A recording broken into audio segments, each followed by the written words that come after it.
चीनी विदेश मंत्रालय का ऐलान, फुल स्क्रीन ब्रेकिंग दिखा दीजिए। ये देखिए बड़ी खबर, सीरिया पर चीनी विदेश मंत्रालय का ऐलान, सीरिया में हालात बिगड़ने से रोकने के लिए तैयार चीन। बड़ी खबर, सीरिया में चीनी नागरिकों के लिए सुरक्षा अलर्ट, ये बड़ी खबर है। विजय इसके फ्लोर पर आइए, से पहले वाली ब्रेकिंग और शॉट बगल में चलाते रहिएगा, फिर 3 ब्रेकिंग 3 शॉट, अमेरिका का अटैक, ये वाली खबर और उससे पहले वाली खबर, सीधे चलूंगा उसके बाद सुधाकर सर के बाद। सीरिया के समर्थन में चीन, रूस ईरान के बाद सीरिया सरकार के समर्थन में उतरा चीन। इस वक्त की बड़ी खबर, चीनी विदेश मंत्रालय के प्रवक्ता लिन जियान का ऐलान है। बड़ी खबर, प्लीज बगल में ब्रेकिंग और शॉट चलाइए। ये देखिए जरा, सीरिया में हालात और बिगड़ने से रोकने के लिए चीन तैयार है। अब चीन भी आ रहा है, सोचिए जरा।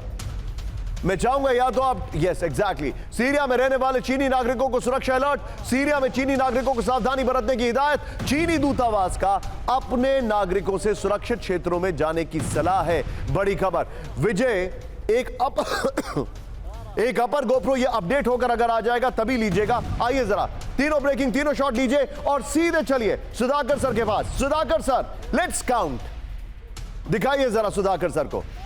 यहां पर बड़ी खबर मैं आपको क्या बता रहा हूं, सीरिया में क्या हो रहा है, यूक्रेन में आपने क्या देखा था, गिनते हैं चलिए हमारे जितने भी दर्शक हैं। आइए जरा, ये बड़ी खबर मैं आपको दिखा रहा हूं। विजय 3 ब्रेकिंग 3 शॉट। आइए, सीरिया में क्या हो रहा है, सीरिया में हो रहा है इस वक्त 4 5 6 7 मुल्क, कितने मुल्क आगे आ गए, आइए देखते हैं। पहला मुल्क आपके सामने है सीरिया, नंबर 1 जो ऑपरेशनल है। पीसीआर क्या हम दिखा सकते हैं 3 ब्रेकिंग 3 शॉट। दूसरा मुल्क जो सीरिया में है वो है ऑपरेशनल टर्की, दूसरा मुल्क। तीसरा मुल्क जो सीरिया में वो है ईरान, चौथा मुल्क वो है रूस, पांचवा मुल्क वो है अमेरिका, छठा मुल्क वो है इजराइल, सातवां मुल्क जो कि है इराक, जो कि ऑपरेशंस को अंजाम दे रहा है। सुधाकर सर आप फ्रेम में, मैं आपसे सवाल अभी पूछने वाला हूं, लेकिन मैं इंटरेस्टिंग बात आपको क्या बताने वाला हूं। 32 मुल्क वर्सेस रशिया चल रहा है, versus Russia plus north Korea plus China plus Iran चल रहा है यूक्रेन में।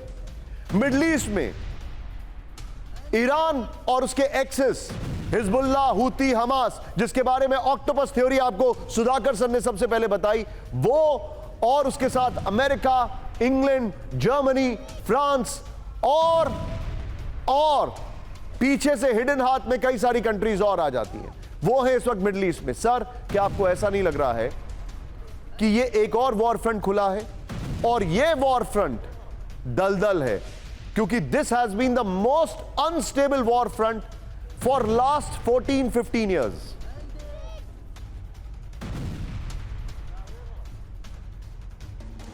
सुधाकर सर ये सवाल आपसे था मेरा।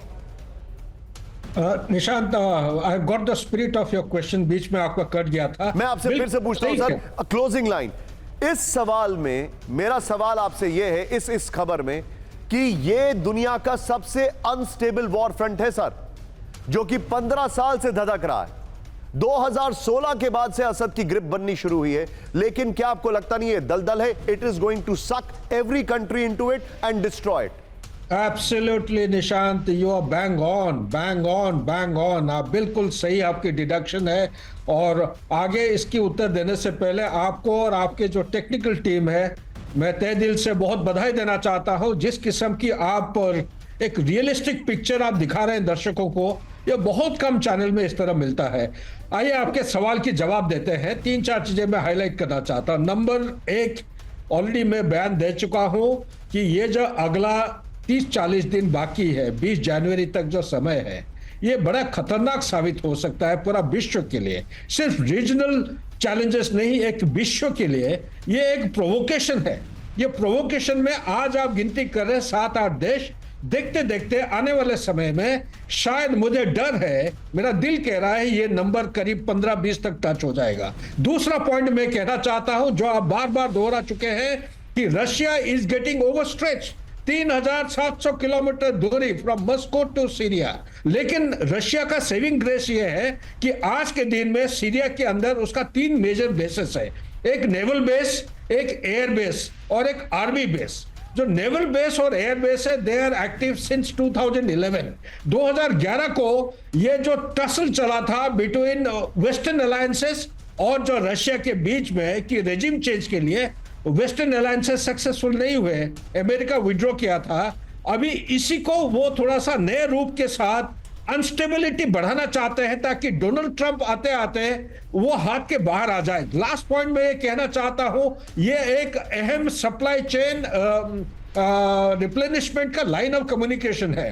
ये ना केवल यूरोप को कनेक्ट करता है, सीरिया का स्थिति और जियो स्ट्रेटेजिक इंपॉर्टेंस ऐसा है, इसका कनेक्टिविटी अफ्रीका, इजिप्ट की तरह, मिडिल ईस्ट की तरह, कॉकस रीजन एंड यूरोप, ये एक सेंट्रल लोकेशन है। और ये जो एलेप्पो आप कह रहे हैं, ये एक मेजर इंडस्ट्रियल बेस है। आईसिस का मेरुदंड अभी तक टूटा नहीं है, बल्कि ये रीग्रुपिंग के लिए ये टाइम इस्तेमाल अब मैं करते कुछ हुए दिखाने वाला हूं अटैक किए। आप जो बता रहे हैं